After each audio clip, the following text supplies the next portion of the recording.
بسم اللہ الرحمن الرحیم۔ محرم کے مہینے میں اسلام کن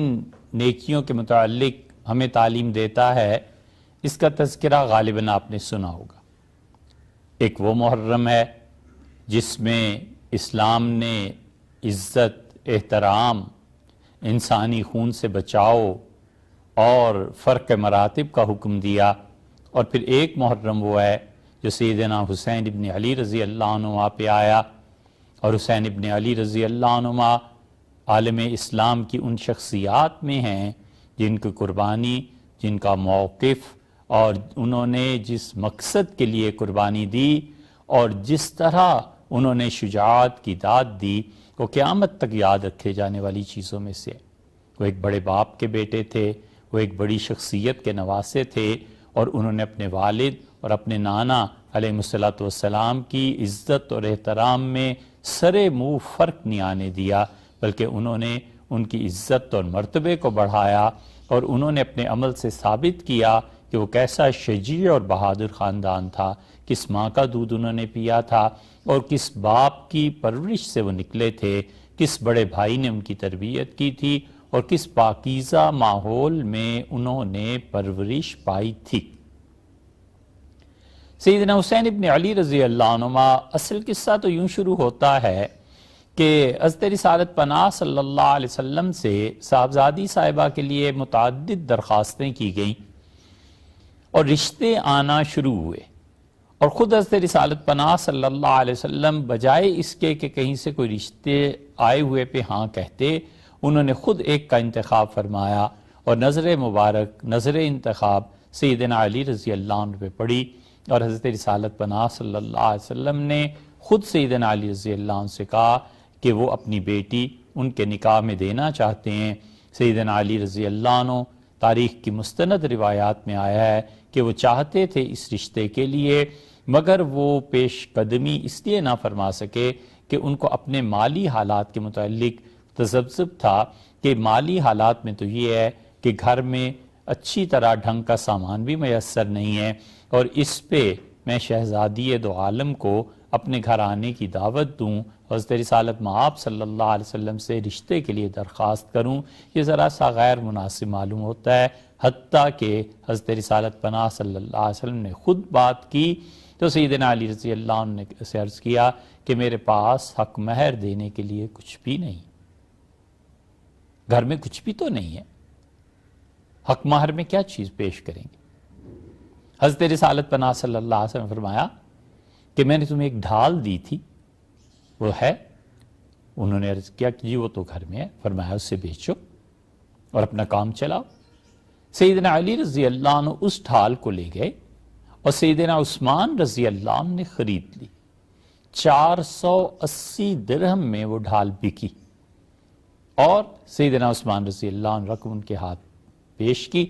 اور انہوں نے وہ رقم لا کے جوں کی توں حضرت رسالت پناہ صلی اللہ علیہ وسلم کو دے دی، اور آپ نے اس میں سے کچھ حصہ سیدنا علی رضی اللہ عنہ کو عنایت فرمایا اور کہا کہ گھر کے لیے ضروری چیزیں خرید لو، کچھ حصہ صاحبزادی صاحبہ کے حق مہر کے لیے رکھا، کچھ حصہ حضور صلی اللہ علیہ وسلم دیا کہ اس سے خوشبو اور بچیوں کی جو چیزیں ہیں وہ خرید لی جائیں۔ یوں اس طرح حضور صلی اللہ علیہ وسلم نے اس شادی کو کیا، اور نبی کریم صلی اللہ علیہ وسلم کی صاحبزادی ان کی رخصتی ہوئی۔ اور پھر وہ زمانہ بہت تنگی کا تھا اور زمانہ بہت ترشی کے ساتھ گزر رہا تھا، حتیٰ کہ سیدنا علی رضی اللہ عنہ نے ایک دن صاحبزادی صاحبہ سے کہا کہ آپ جائیے اور جا کر حضرت رسالت پناہ صلی اللہ علیہ وسلم سے عرض کیجئے کہ غلام آئے ہوئے ہیں مدینہ منورہ میں، اور کوئی غلام آپ کی خدمت کے لیے بھی دے دیا جائے۔ اس واقعے کا تفصیلی تذکرہ ہم نے اپنی کتاب ریضہ الماس میں کیا ہے، جسے وہاں پڑھا جا سکتا ہے، اور خلاصہ یہ ہے کہ ایک دن حضرت رسالت پناہ صلی اللہ علیہ وسلم نے دروازہ کھٹکھٹایا،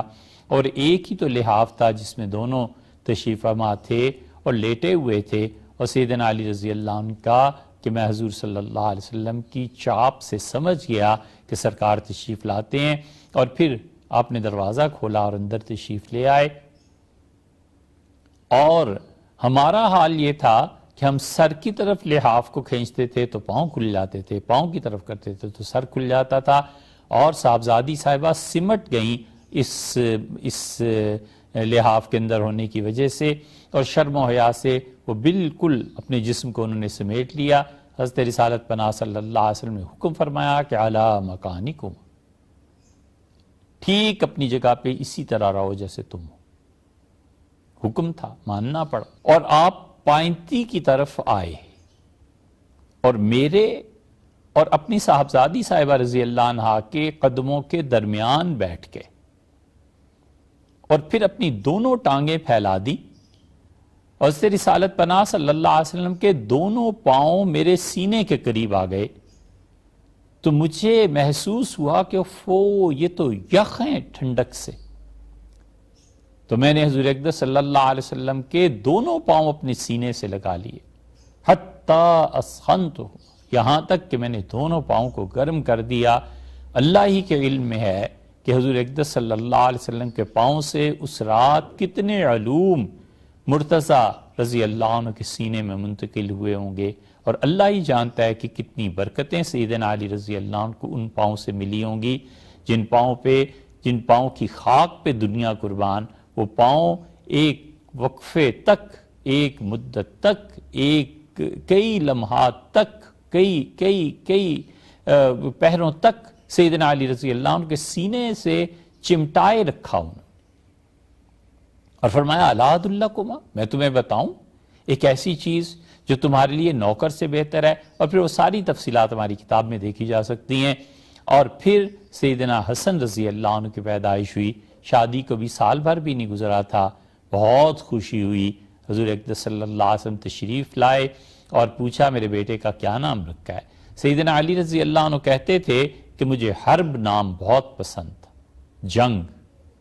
حضرت ابو سفیان رضی اللہ عنہ کا نام حرب تھا، تو میں نے کہا اللہ کے رسول حرب، جنگ۔ حضور صلی اللہ علیہ وسلم نہیں، میرے بیٹے کا نام حسن، خوبصورت، اچھا۔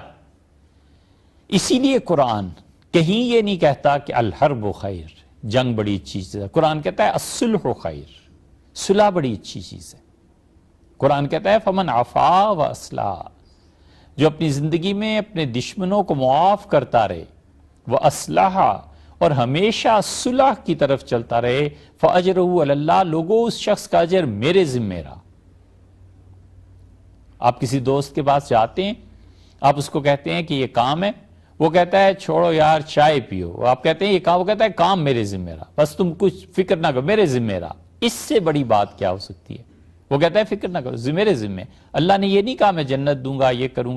گا جب تم صلح کرو گے۔ اللہ نے کہا فاجروا علی اللہ، تمہارا اجر ہمارے ذمہ رہا، ہم تمہیں دیں گے۔ چنانچہ حکم ہوا کہ عقیقہ کرو، اور امام ذہبی رحمۃ اللہ نے لکھا ہے کہ پیسے نہیں تھے، اور ایک دمبا حضور صلی اللہ علیہ وسلم منگوایا،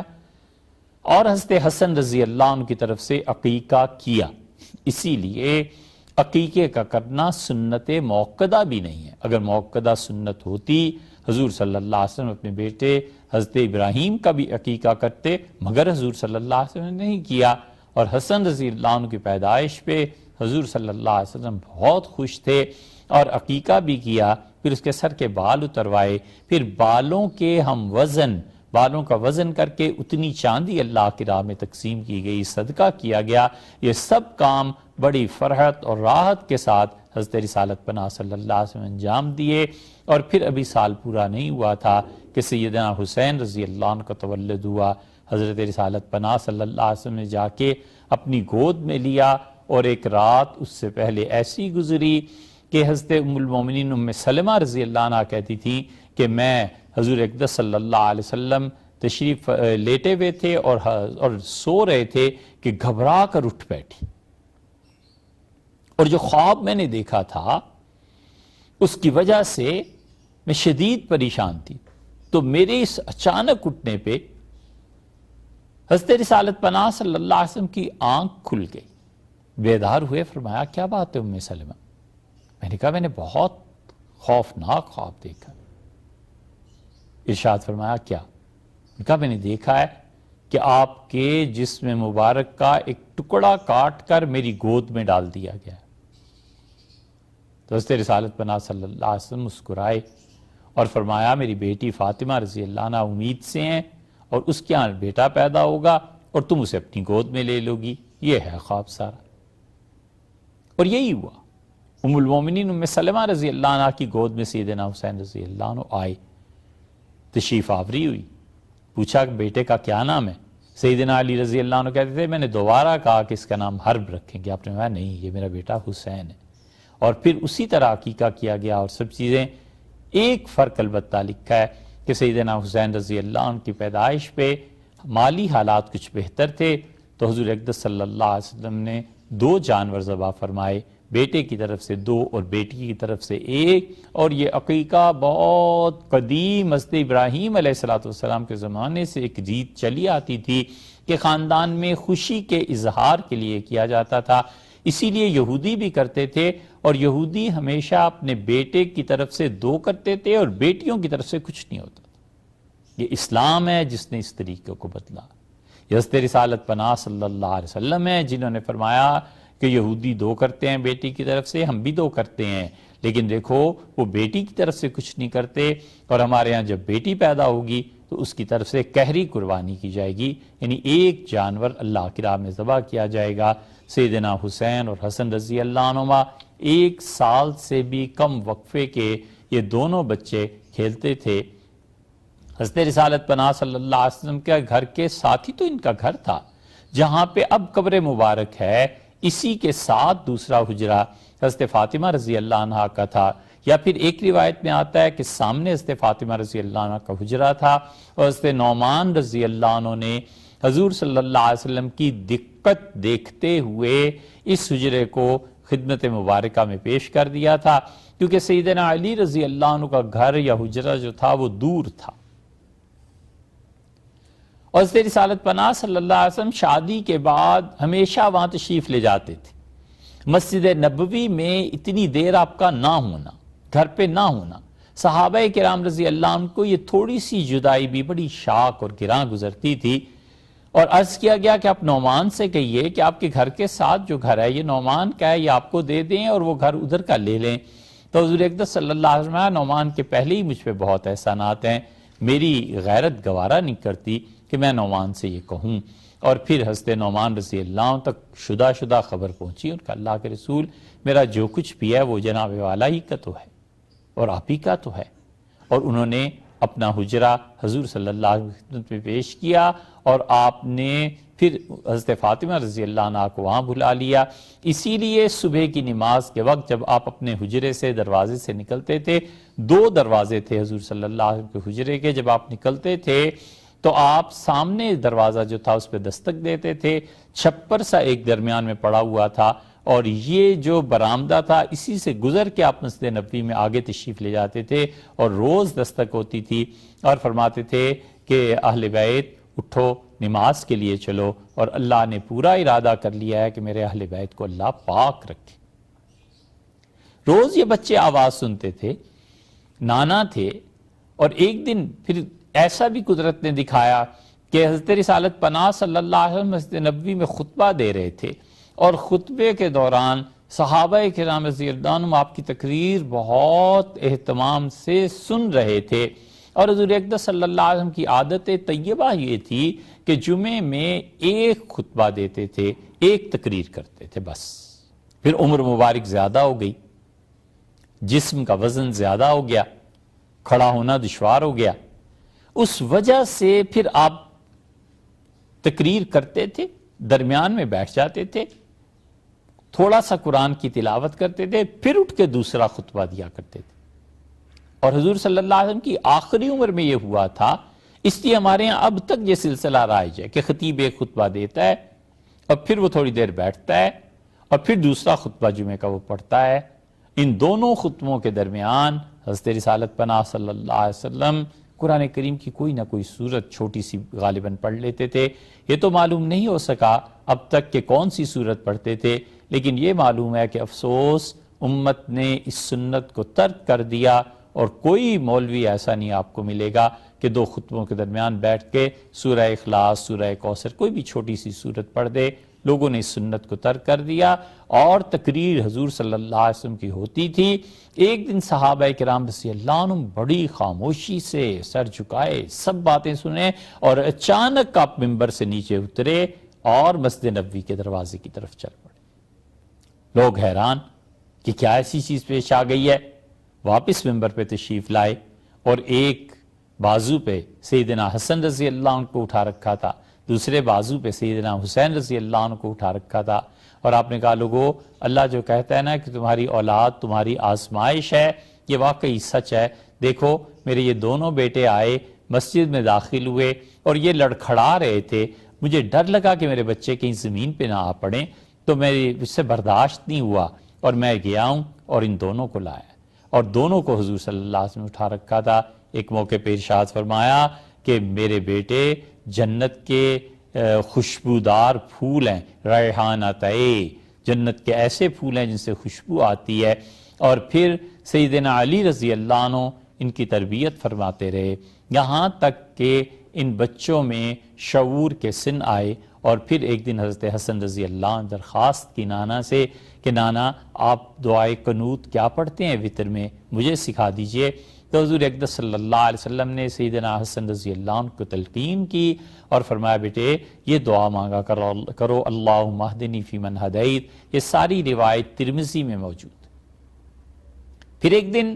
حضور اقدس صلی اللہ علیہ وسلم تشریف لے گئے اور صاحبزادی صاحبہ اپنے بیٹوں کو غالباً کپڑے پہنانے، نہلانے دھلانے میں مصروف تھیں، اور بچے رو رہے تھے۔ حضور اقدس صلی اللہ علیہ وسلم نے بلایا صاحبزادی صاحبہ کو اور فرمایا دیکھو تمہارے بچے روئیں نہیں، یہ میرے بیٹے روتے ہیں تو مجھے بہت تکلیف ہوتی ہے۔ اور اس دن سے اہتمام ہونے لگا کہ حضور اقدس صلی اللہ علیہ وسلم کے سامنے نواسے جو ہیں وہ اس حال میں پیش کیے جائیں کہ صاف ستھرے اجلے کپڑے سب چیزیں۔ اسی لیے حضرات صحابہ کرام رضی اللہ عنہ کے دلوں میں بھی اس گھرانے کی اور ان دونوں بھائیوں کی عزت اور احترام بہت زیادہ ہو گیا، یہاں تک کہ خلافت راشدہ کا دور شروع ہوا، اور سیدنا عمر رضی اللہ عنہ کی خلافت میں ایک دن یمن سے بہت خوبصورت کپڑے آئے، اور امیر المومنین سیدنا عمر رضی اللہ عنہ بیٹھے حضرت رسالت پناہ صلی اللہ علیہ وسلم کی قبر شریف اور حجرے کے درمیان، اور جو آتا تھا وہ اسے چادریں تقسیم فرما رہے تھے، بہت خوبصورت چادریں تھیں۔ سامنے کا دروازہ کھلا اور لوگ گزرتے تھے، اپنے اپنے حصے کی چادر لیتے تھے، اوڑھتے تھے، اور پھر دوبارہ آ کے امیر المومنین کو سلام پیش کرتے تھے۔ ان کے اس احسان اور شکریہ کی ادائیگی کے لیے اچانک دروازہ کھلا اور 2 بچے، 2 لڑکے اب آئے، اور حضرت امیر المومنین سیدنا عمر رضی اللہ عنہ اٹھ گئے ایسے جیسے وہ افسردہ ہوں، اور پھر کچھ ہفتوں کے بعد انہوں نے لوگوں سے کہا کہ تم لوگ مجھے سلام کرتے تھے، ہر ایک کو میں نے چادریں دے دی، لیکن میرا جی خوش نہیں ہوا۔ لوگوں نے کہا کس وجہ سے؟ فرمایا میں تمہیں بتاؤں گا، اور پھر انہوں نے 2 چادریں یمن سے جو منگوائی تھیں وہ ان دونوں صاحبزادوں کو پیش کی اور فرمایا دونوں تم اوڑھو۔ جب سیدنا حسن اور حسین رضی اللہ عنہ وہ چادریں اوڑھ کے آئے، اب فرمایا اب میری طبیعت خوش ہوئی ہے، لوگوں میں تمہیں چادریں دیتا رہا، تم پہن کے آئے، سلام کیا، لیکن جب یہ 2 لڑکے آئے ہیں تو میں نے کہا اوہو، حضور صلی اللہ علیہ وسلم کے نواسے، ان کے کو میں نے چادریں نہیں دیں، باقی سب کو دے دیں، تو میں نے بڑھیا چادریں منگوائی ہیں یمن سے، اور یہ 2 چادریں پیش کی۔ پھر ایک دن ایسا بھی آیا جب کپڑے اور آئے، اور سیدنا عمر رضی اللہ عنہ نے ان میں سے ایک بہترین کپڑے جوڑا جو بننا تھا، اس کپڑے کو اپنے گھٹنے کے نیچے رکھ لیا، بیٹھے ہوئے تھے، باقی سب تقسیم کر دی۔ لوگ کہتے تھے صحابہ رضی اللہ عنہ کے سب سے اچھا کپڑا امیر المومنین نے رکھا، تو ہم نے کہا حضرت کا حق بنتا ہے، وہ ہمارے امیر ہیں، حکومت ہے، خلافت ہے۔ اور پھر ایک دن ہم نے دیکھا کہ امیر المومنین نے سیدنا علی رضی اللہ عنہ کو بلایا، اور ویسے ہی کپڑے کے ایک جوڑا اور منگا کے یہ دونوں ان کے حوالے کیے، اور فرمایا کپڑے آئے تھے، علی تقسیم ہوئے، تو مجھے خیال آیا کہ اتنا خوبصورت کپڑا بس یہ تو حسن کو ہی اچھا لگے گا۔ اور پھر فرمایا مجھے خیال یہ بھی آیا کہ دوسرا اس جیسا کپڑا نہیں تو میں نے لکھا خط کہ مجھے اس طرح سے دوسرا جوڑا چاہیے، اور یمن سے یہ دوسرا کپڑا آیا ہے، اب تم اپنے دونوں بیٹوں کو پہناؤ۔ سیدنا عمر رضی اللہ عنہ کے ہاں بہت عزت، احترام، مرتبہ تھا، حتیٰ کہ بچپن کی شوخی، جیسے بچے کبھی بات کرتے ہیں۔ سیدنا عمر رضی اللہ عنہ سے ایک دن حضرت حسن رضی اللہ عنہ بیٹھے ہوئے تھے، فرماتے تھے میں چھوٹا سا تھا تو میں نے اپنے نانا کا ممبر دیکھا تھا، حضور صلی اللہ علیہ وسلم جہاں کھڑے ہوتے تھے، پھر بکر رضی اللہ عنہ کھڑے ہوتے تھے، پھر سیدنا عمر رضی اللہ عنہ کو میں نے دیکھا، تو میں نے کہا کہ عمر یہ تو میرے نانا کا ممبر ہے امیر المومنین، یہ آپ کا نہیں ہے، آپ کے والد کا نہیں ہے۔ تو حضرت عمر رضی اللہ عنہ ہنسے اور فرمایا بیٹے میرے باپ کے لیے ممبر تھا ہی کہاں، یہ تو جو کچھ تم دیکھ رہے ہو یہ حضور صلی اللہ علیہ وسلم ہی کا صدقہ ہے، یہ نبی کریم صلی اللہ علیہ وسلم ہی کی وجہ سے ہے جو کچھ بھی ہم ہیں۔ اور سیدنا حسن رضی اللہ عنہ کہتے تھے پھر میں نے وہ دن بھی دیکھا جب میں جمعے کی نماز کے بعد بیٹھ گیا ان کے پاس، بڑی خوشی سے مجھ سے بات کی، تو میں نے گنے اور سیدنا عمر رضی اللہ عنہ نے ایک چادر باندھ رکھی تھی، ایک اوڑھ رکھی تھی، اور اس میں 12 جگہ پیوند لگے ہوئے تھے۔ میں نے کہا امیر المومنین آپ کیوں نہیں 2 اچھی چادریں لے لیتے؟ تو انہوں نے کہا حسن مسلمانوں کے خزانے میں اتنا بڑا بوجھ ڈال دوں، اس سے گزارا چل ہی رہا ہے، کیا ضرورت ہے مسلمانوں کا پیسہ اتنا خرچ کرنے کی؟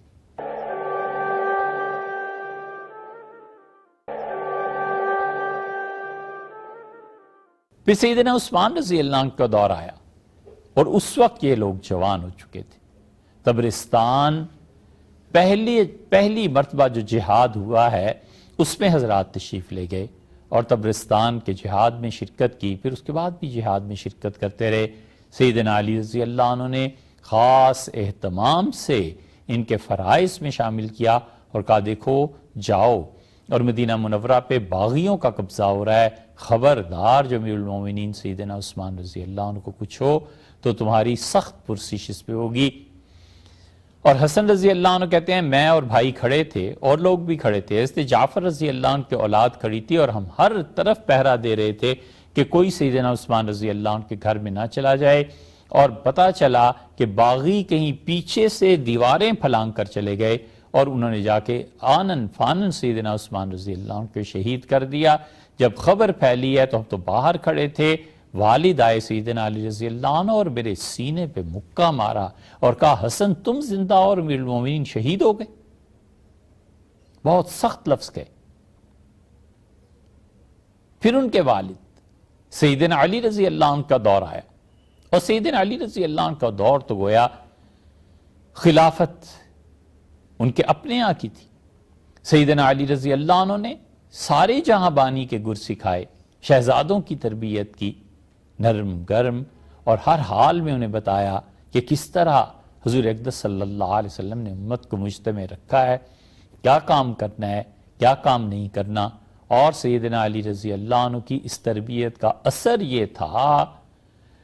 کہ جب حضرت حسن رضی اللہ عنہ کا انتقال ہوا ہے تو حضرت معاویہ رضی اللہ عنہ تعزیت کے لیے تشریف لائے، اور سیدنا حسین ابن علی رضی اللہ عنہ سے بھائی کی تعزیت کی، اور انہوں نے کہا حسین تمہارا بھائی حسن اتنا بڑا آدمی تھا کہ میں نے ساری زندگی میں اس شخص کو ایک مرتبہ بھی تو غصے کی حالت میں نہیں دیکھا، کہ اتنا بردبار، اتنے ٹھنڈے مزاج کا۔ اور حقیقت یہ ہے کہ ٹھنڈا مزاج اللہ کے بہت بڑے انعامات میں سے ہے، اور کہا کہ ایک مرتبہ تمہارے بھائی حسن کو دشمنوں کی نالائکیوں پہ غصہ آیا تو غصے میں بس اتنا جملہ کہا کہ میرے دشمن جو کچھ مجھے چاہتے ہیں وہ اس میں ناکامی کا منہ دیکھیں گے، میں ان کو کامیاب نہیں ہونے دوں گا، بس اتنا فرمایا۔ اور میں نے کبھی تمہارے بھائی کو ایسے نہیں دیکھا۔ حضرت معاویہ رضی اللہ عنہ نے لاکھوں درہم سیدنا حسین رضی اللہ عنہ کے لیے بیت المال سے وظیفہ جاری فرمایا۔ سیدنا حسن رضی اللہ عنہ کا وظیفہ تھا، یہ حضرات وہاں سے لیتے تھے، لیکن پیسہ اس فقر و فاقے کے گھرانے میں ٹک جائے نہیں ہوتا تھا، حتیٰ کہ سیدنا حسن رضی اللہ عنہ کو ایک مرتبہ چھوٹے بھائی حسین رضی اللہ عنہ کو بلایا اور کہا حسین جس طرح آپ پیسے خرچ کر دیتے ہیں، جو مال آتا ہے آپ غریبوں میں تقسیم کر دیتے ہیں، اس پہ ذرا سنبھل کے رہیے۔ سیدنا حسین رضی اللہ عنہ نے بڑے ادب سے جواب دیا. انہوں نے کہا بھیا جو گھر میں آتا ہے وہ اسی لیے تو ہوتا ہے کہ خرچ کیا جائے، غریبوں کا خیال رکھنا، لوگوں کی ضروریات زندگی کو پورا کرنا. سیدنا حسین رضی اللہ عنہ اتنے عبادت گزار تھے کہ مورخین نے لکھا ہے 25 مرتبہ مدینہ منورہ سے اللہ کے گھر حاضری کے لیے مکہ مکرمہ پیدل حاضر. 25 حج انہوں نے پیدل کیے. اللہ کی عبادت کا ذوق اور سب سے نمایاں وصف ان کی زندگی کا نماز. ہمیشہ نماز پڑھتے رہے. اللہ نے ان کے سجدوں کو ایسا قبول کیا کہ شہادت بھی گویا سجدے میں ہی ہوئی. وہ سجدہ اللہ کے سامنے جھکنا ان کی شخصیت میں پوری طرح پیوست ہو چکا تھا اور رواں رواں سے ٹپکتا تھا کہ یہ آدمی اللہ کا کتنا بڑا عبادت گزار بندہ ہے. حکومت کے حالات بدلتے جا رہے تھے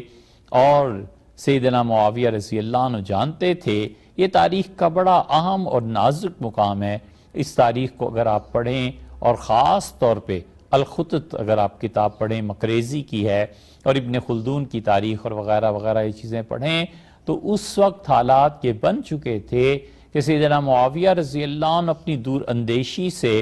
اور معاویہ رضی اللہ عنہ اپنی زندگی کے تجربات سے یہ سمجھ چکے تھے کہ اگر امت اب متفق نہیں ہوگی کسی آدمی پہ تو ایک مرتبہ پھر جنگ و جدال جاری ہوگا اور اب کی مرتبہ بنو امیہ خود ایک دوسرے کو کاٹیں گے.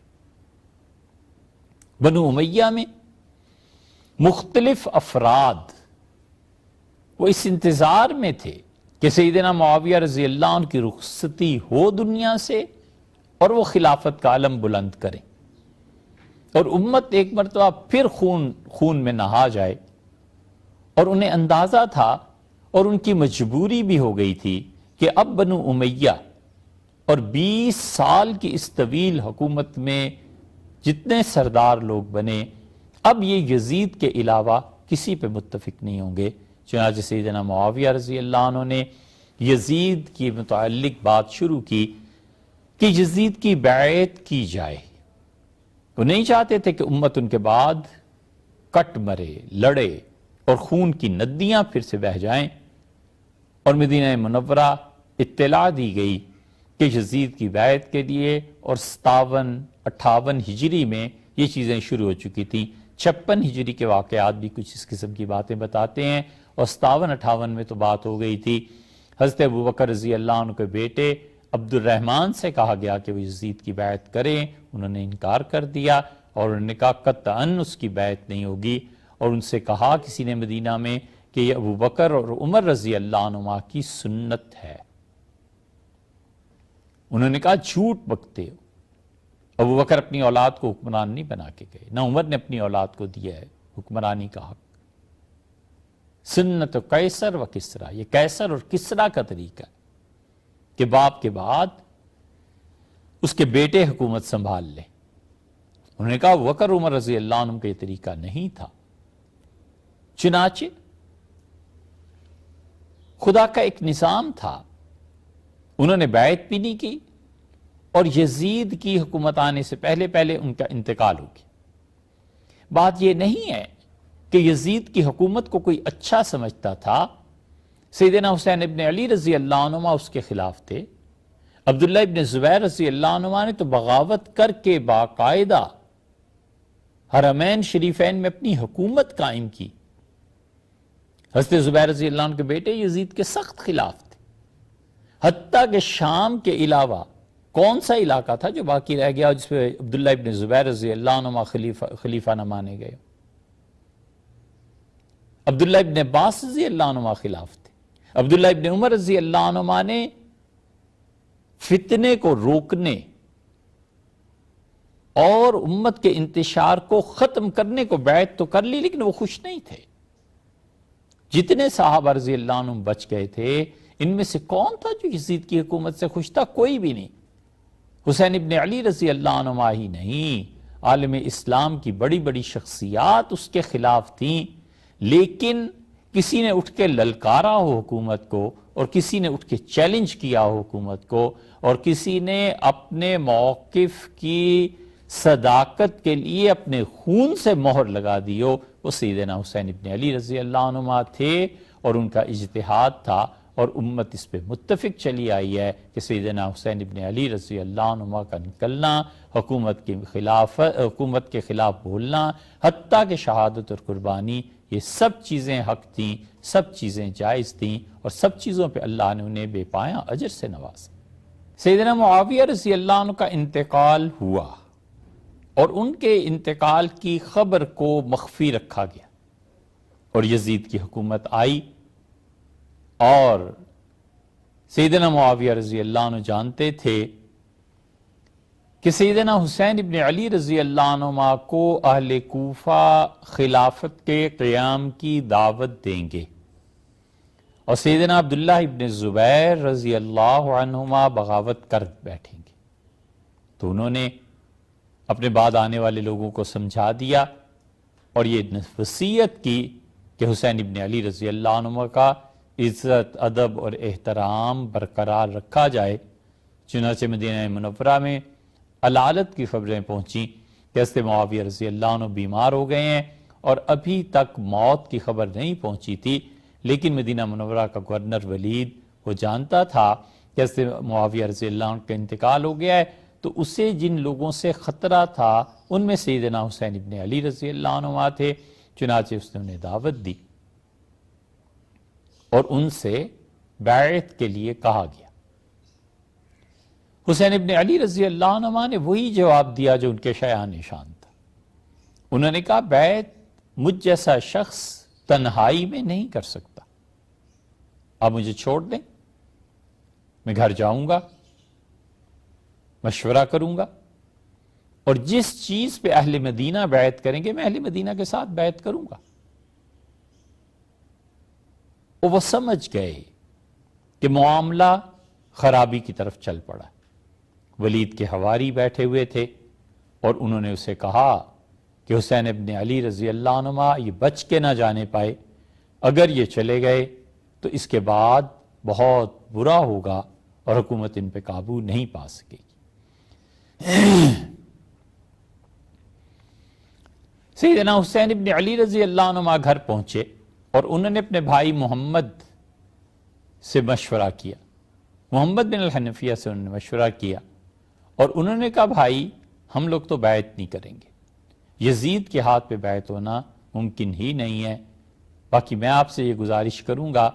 کہ آپ مکہ مکرمہ تشریف لے جائیے، اور وہاں جا کر صحابہ کرام رضی اللہ عنہ جو مسلمان ہیں ان سے مشورہ کیجئے۔ سیدنا حسین ابن علی رضی اللہ عنہ اپنے نانا کی قبر پہ حاضر ہوئے،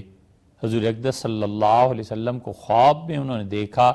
اور نبی کریم صلی اللہ علیہ وسلم نے انہیں بتا دیا کہ اب جو آئے ہو قبر پہ تو آئندہ نہیں آنا ہوگا۔ مراد یہ تھی کہ یہ آخری حاضری ہے میرے بیٹے کی، اور اس کے بعد وہ اللہ کے ہاں مجھ سے ملے گا۔ تو سیدنا حسین ابن علی رضی اللہ عنہ سمجھ گئے کہ میرے اس سفر کا انجام اور نتیجہ کیا ہوگا، لیکن جس چیز کو انہوں نے حق جانا اس کے لیے ڈٹ گئے، اور مکہ مکرمہ تشریف لائے۔ مکہ مکرمہ میں اکابر صحابہ رضی اللہ عنہ سے ملے ہیں، ذی الحج کا چاند نظر آ گیا۔ عبداللہ ابن زبیر رضی اللہ عنہ نے انہیں مشورہ دیا کہ حضرت آپ یہیں رہیے، ہم سب مل کر حکومت کے اس جبر کا مقابلہ کریں گے۔ عبداللہ ابن عمر رضی اللہ عنہ نے انہیں مشورہ دیا کہ آپ مت چاہیے، اور عبداللہ ابن عمر رضی اللہ عنہ سے مل کر جب وہ چلے ہیں تو رخصت ہوتے وقت عبداللہ ابن عمر رضی اللہ عنہ نے کہا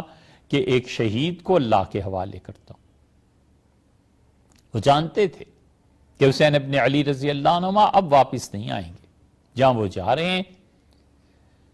اور رائے عامہ اٹھ کھڑی ہو، اور جو لوگ انہیں دعوت دے رہے ہیں وہ قابل اعتبار ہوں، یہ بھی تو نہیں ہے۔ پھر انہوں نے اور صحابہ رضی اللہ عنہ سے مشورہ کیا۔ عبداللہ ابن عباس رضی اللہ عنہ نے روکا اور کہا حسین مت چاہیے، جو لوگ آپ کو بلا رہے ہیں یہ لوگ کسی طرح بھی قابل اعتماد نہیں ہیں۔ جتنے لوگوں نے انہیں مشورہ دیا انہوں نے کہا حضرت ان کوفہ والوں سے بچیے، انہوں نے اپنے والد، آپ کے والد محترم کو شہید کیا سیدنا علی رضی اللہ عنہ کو، اور آپ کے بڑے بھائی سیدنا حسن رضی اللہ عنہ پہ حملے کرتے رہے، نیزے تک انہوں نے سیدنا حسن رضی اللہ عنہ کی طرف پھینکے اور انہیں زخمی کیا ہے۔ اب وہ آپ کو دعوت دے رہے ہیں اور خطوط لکھ رہے ہیں، آپ جائیں گے اور ہمیں ڈر ہے کہ کہیں وہی معاملہ پیش نہ آئے جو آپ کے والد محترم امیر المومنین سیدنا علی رضی اللہ عنہ کے ساتھ پیش آیا تھا، حتیٰ کہ ذی الحج کا چاند نظر آ گیا اور سیدنا حسین رضی اللہ عنہ جانتے تھے کہ حج سے زیادہ ضروری کام یہ ہے، نفل حج کے مقابلے میں کہیں زیادہ بہتر یہ ہے کہ وہ حکومت وقت کو سمجھائیں، ان کے پاس جائیں اور انہیں بتائیں کہ تم امارت سے خلافت کی طرف لوٹو، تم حکومت اور بادشاہی کی بجائے خلافت کے نظام کو قائم کرو۔ خلفائے راشدین جس نظام کو قائم کر کے گئے تھے اس نظام کو قائم ہونا چاہیے، اور یہ وہ بنیاد تھی جس کے لیے سیدنا حسین ابن علی رضی اللہ عنہ نے قربانی دی، اور یہ سیدنا حسین ابن علی رضی اللہ عنہ کی اس قربانی ہی کا نتیجہ ہے کہ 60-61 ہجری میں یہ واقعہ پیش آیا، اور اس کے 60 یا 70 برس کے بعد جو بنو عباس نے حکومت قائم کی ہے، تو اس حکومت کے قیام اور بنا میں اس واقعے کا بھی اثر تھا۔ وہ نسل جانتی تھی کہ کربلا میں کیا ہوا ہے، بنو امیہ نے کیسے اپنی حکومت جبر سے قائم کی، ان کے سامنے کربلا تھا، قربانیاں تھیں سیدنا حسین ابن علی رضی اللہ عنہ کی۔ حضرت حسین رضی اللہ عنہ نے اپنے بھائی، چچا زاد بھائی مسلم کو بھیجا اور کہا کہ آپ جا کر کوفہ کے حالات کا اندازہ لگائیں اور مجھے اطلاع کریں۔ یہ مسلم بن عقیل اصل میں حضرت عقیل رضی اللہ عنہ کے بیٹے تھے، حضرت عقیل رضی اللہ عنہ سیدنا علی رضی اللہ عنہ کے بڑے بھائی تھے۔ یہ 4 بھائی تھے، طالب، علی، جعفر اور عقیل۔ سیدنا علی رضی اللہ عنہ سب سے چھوٹے تھے، طالب سب سے بڑے تھے، درمیان میں جعفر اور عقیل تھے۔ یہ 4 بھائی تھے، حضرت ابو طالب کے 4 بیٹے تھے، اور ان 4 بیٹوں کی ولادت میں 10 سال کا فرق تھا، یعنی ہر بھائی دوسرے بھائی سے 10 سال چھوٹا تھا۔ مسلم بن عقیل چچا بھائی تھے۔ وہ کوفہ پہنچے، اور کوفہ جب پہنچے ہیں تو سینکڑوں نہیں ہزاروں افراد ان کے ساتھ تھے، اور وہ ہانی کے گھر اترے اور ہانی نے انہیں اپنے گھر رکھا، اور حکومت کا جبر شروع ہوا، اور عبید اللہ ابن زیاد وہاں کا گورنر تھا، اور اس نے بصرہ چھوڑا، اپنے چھوٹے بھائی عثمان کے سپرد کیا، اور اس نے کہا کہ بصرہ والو حکومت کی خلاف ورزی نہ کرنا، حکومت کے قانون کے پابند رہو، تم میں سے جو آدمی بغاوت کا سوچے گا بھی ہم اس سے نبٹ لیں گے، اور جو فرما بردار رہے گا وہ آدمی ٹھیک ہے۔ یہی اعلان اس نے کوفہ میں آ کے کیا، اور کوفہ جب آ رہا تھا تو ظاہر ہے کہ لوگ اسے نہیں پہچانتے تھے، سیدنا حسین رضی اللہ عنہ کو نہیں پہچانتے تھے، تو بہت سے لوگوں نے راستے میں اسے سلام کیا، اور لوگوں نے کہا حسین ابن علی رضی اللہ عنہ، اس پہ اللہ کی سلامتی ہو، السلام علیکم۔ تو اس نے انہیں بتایا کہ میں عبید اللہ ابن زیاد ہوں، لیکن پتہ اسے چل گیا کہ یہ کوفہ والے اصل میں سیدنا حسین ابن علی رضی اللہ عنہ کے منتظر ہیں، اور پھر اس نے تلاش شروع کی، اور اس نے کہا کہ اس کے چچا زاد بھائی مسلم بن عقیل رضی اللہ عنہم یہ کہاں آئے۔ ہانی نے حضرت مسلم کو چھپا دیا، اور ہانی جو ہمیشہ عبید اللہ ابن زیاد سے ملنے جاتے تھے ان دنوں نہیں گئے، اور اس نے کہا ذرا تلاش کرو ہانی کیوں نہیں آ رہے۔ معلوم ہوا کہ انہوں نے کہا میں بیمار ہوں۔ تو اس نے کہا عجیب بات ہے، رپورٹس اس نے دیکھی، اور اس نے کہا ہانی روزانہ اپنی گلی میں تو محلے میں چارپائی بچھائے بیٹھے رہتے ہیں، اور ہمارے پاس ہمیشہ آتے تھے، اب تشریف آوری نہیں ہوتی اور اب بیمار ہیں، یہ کیسی بات ہے۔ آخر اس نے حکومت نے جاسوسی کے لیے لوگوں کو بھیجا، اور ہانی پہ شبہ پہ ویسے ہی تھا۔ ایک آدمی کوفہ کی مسجد میں بہت نیک صورت میں حاضر ہوا، اور ایک آدمی کو اس نے دیکھا یہ بہت طویل نفل پڑھتا ہے، نماز پڑھتا ہے، تو عبادت سے اس نے اندازہ کیا، وہ بھی ایک پوری انٹیلیجنس ایجنسیز میں سے ایک ایجنسی تھی، اس نے اندازہ کیا کہ یہ اتنا عبادت گزار شخص جو ہے ہو نہ ہو یہ حسین رضی اللہ عنہ کا حامی ہوگا، تو اس کی خدمت میں حاضر ہوا اور جا کر 3000 سکے پیش کیے اور کہا کہ میں حسین ابن علی کے جان نثاروں میں ہوں، ان کے بھائی مسلم شہر میں تشریف لائے ہیں، میری رسائی ان تک ہے نہیں، اور اگر آپ مہربانی کریں آپ کو کہیں سے پتہ چل جائے کہ کہاں ہے تو حضرت کی خدمت میں میری طرف سے تحفہ پیش کر دیجیے۔ وہ جو آدمی نماز پڑھتا تھا، سادہ آدمی تھا، وہ اس کے فریب میں آ گیا اور اس نے پیسے لے لیے، اور اگلے دن یہ پھر آیا اور اس سے کہا حضرت تک پیسے پہنچ گئے۔ ان کہاں پہنچ گئے؟ ان کا حضرت آج کل کہاں ہے، کم سے کم آنکھیں ٹھنڈی کریں زیارت سے۔ تو اس نے کہا حضرت جو ہیں کسی کو بتانا نہیں ہے، لیکن ہانی کے گھر ہے۔ ہانی کے گھر چھاپا پڑا اور عبید اللہ ابن زیاد نے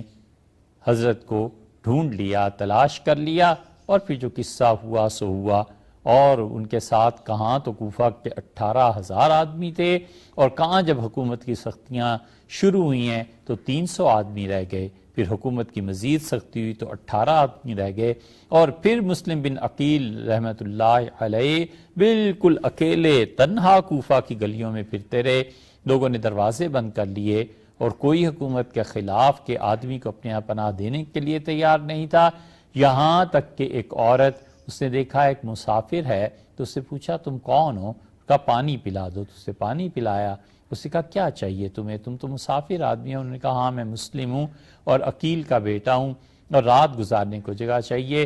اس عورت نے انہیں پناہ دے دی۔ اس عورت کا بیٹا بلال وہ خود گم تھا، حتیٰ کہ وہ آیا اور اس سے کہا ماں یہ آپ جو بار بار اس کوٹری میں جاتی ہیں وہاں کیا ہے؟ اس کے بیٹے کسی کو بتانا نہیں۔ ہاں مسلم بن عقیل ہیں، سیدنا حسین ابن علی رضی اللہ عنہ کے قاصد ہیں، نمائندے ہیں۔ پھر مسلم بن عقیل نے خط لکھا اور سیدنا حسین رضی اللہ عنہ سے کہا کہ حضرت حالات بہت خراب ہیں، آپ سفر نہ کیجئے۔ لیکن سیدنا حسین ابن علی رضی اللہ عنہ کو جب خط ملا تو تقریباً کربلا پہنچ ہی چکے تھے، اور عبید اللہ ابن زیاد نے یہ طے کر لیا تھا کہ سیدنا حسین رضی اللہ عنہ کو شہید کر کے رہیں گے۔ اور سیدنا حسین رضی اللہ عنہ کو اہل مکہ نے کہا حضرت اگر آپ جانا ہی چاہتے ہیں تو اپنی خواتین کے ساتھ نہ لے جائیے۔ سیدنا حسین ابن علی رضی اللہ عنہ پورے گھرانے سمیت آئے اور ایک ایک کر کے 72 آدمی ان کے گھرانے کے شہید ہو گئے۔ سیدنا علی رضی اللہ عنہ کے بیٹے وہ شہید ہو گئے۔ سیدنا علی رضی اللہ عنہ کو محبت تھی سیدنا عمر رضی اللہ عنہ سے، انہوں نے اپنے ایک بیٹے کا نام عمر رکھا تھا، عمر ابن علی بھی شہید ہوئے۔ انہوں نے اپنے ایک بیٹے کا نام عثمان رکھا تھا، عثمان ابن علی رضی اللہ عنہ بھی شہید ہوئے۔ پھر سیدنا حسین رضی اللہ عنہ کے خاندان میں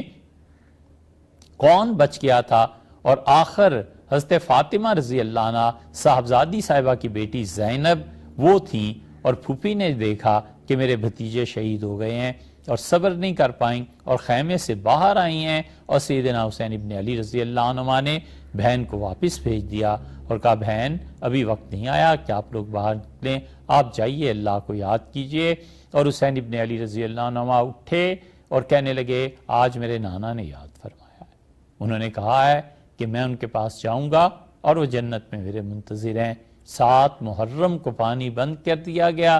اور پانی کا ایک قطرہ ان تک نہیں پہنچا، حتیٰ کہ سیدنا حسین رضی اللہ عنہ کے بیٹے زین العابدین بیمار پڑ گئے۔ اور پھر ہوا جو کچھ کے محرم میں ہوا، تو ایسی دل خراش چیز ہے کہ کسی کا کتنا جگرا ہو اس کو بیان کرے۔ اور سیدنا حسین ابن علی رضی اللہ عنہ حق بات کہتے ہوئے اپنے مولا تک پہنچے اور ساری طرف سناٹا چھا گیا اور سارے میں کوئی آواز دینے والا نہیں تھا، اور فوجیں بڑھیں اور انہوں نے دیکھا کہ ایک لڑکا لیٹا ہوا ہے اور قریب تھا کہ اسے قتل کر دیتے، مگر پھر وہ رکے، انہوں نے چادر کھینچی تو حضرت زین العابدین سیدنا زین العابدین رحمۃ اللہ علیہ حضرت حسین رضی اللہ عنہ کے صاحبزادے لیٹے ہوئے تھے، تو ایک نے بڑھ کے انہیں قتل کرنا چاہا، دوسرے نے روک دیا اور اس نے کہا بیمار ہے اس لڑکے کو چھوڑ دو، اور اگر حضرت زین العابدین رحمۃ اللہ علیہ شہید ہو جاتے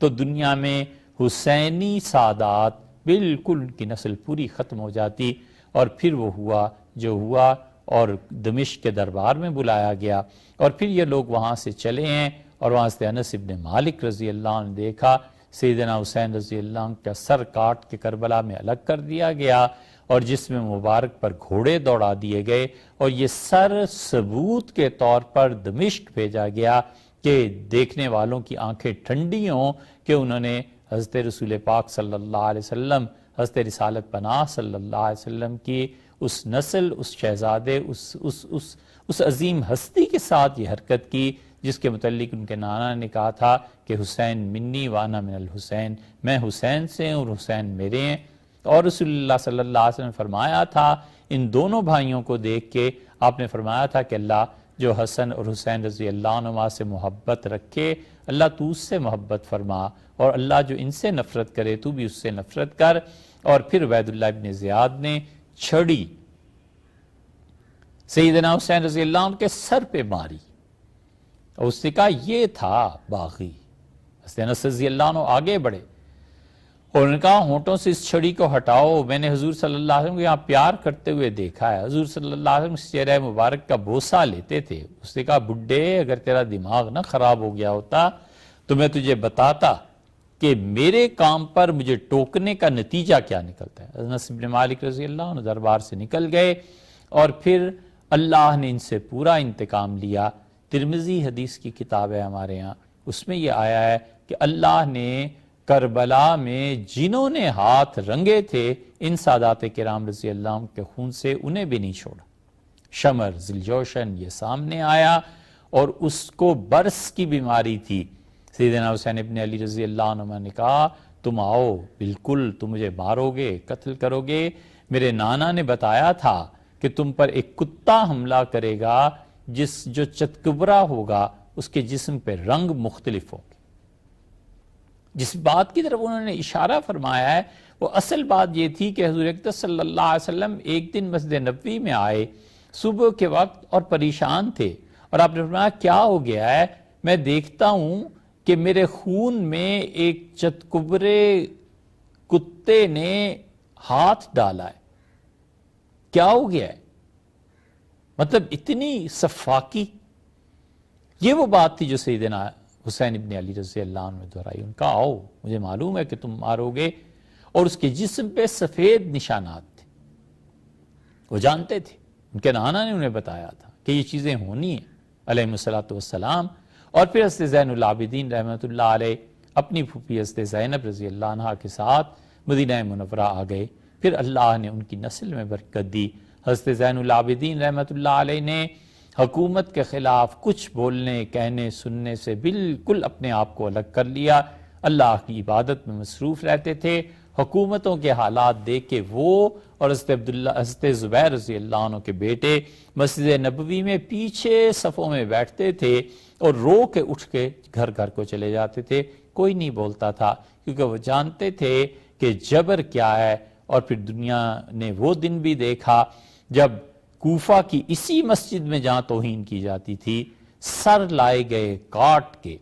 اور جب سر رکھے گئے تو لوگوں نے شور مچا دیا کہ ارے سانپ آ گیا، سانپ آ گیا۔ اور ترمذی کی روایت میں آتا ہے کہ عبید اللہ ابن زیاد کے سانپ وہ گھسا، اس کی گردن کٹی ہوئی تھی، اور گردن کے نیچے سے وہ گھسا اور اس کے منہ سے نکل گیا اور ڈستا رہا اس کے سر کو۔ یہ حسین ابن علی رضی اللہ عنہما اور سادات کرام کا جو خون تھا، اللہ نے دنیا کو دکھا دیا کہ حسین ابن علی رضی اللہ عنہما حق پہ تھے، اور ان کے مخالفین کو یہ وہ سزائیں تھیں جو اللہ نے دنیا میں علی رؤوس الاشہاد اللہ نے لوگوں کو آنکھوں سے دکھایا ہے، اور آخرت میں جو ان کے ساتھ حشر ہے وہ تو اللہ ہی جانتا ہے کہ کیا ہوا ہوگا۔ اس لیے اب بھی سیدنا حسین ابن علی رضی اللہ عنہما، ان کا پیغام، ان کا حکومتوں کو للکارنا، ظلم کا مقابلہ کرنا، ظالموں کی آنکھوں میں آنکھیں ڈال کے بات کرنا، اپنے حقوق کی جدوجہد، یہ سارے پیغام ان کے زندہ ہیں۔ خدا کرے ان کی امت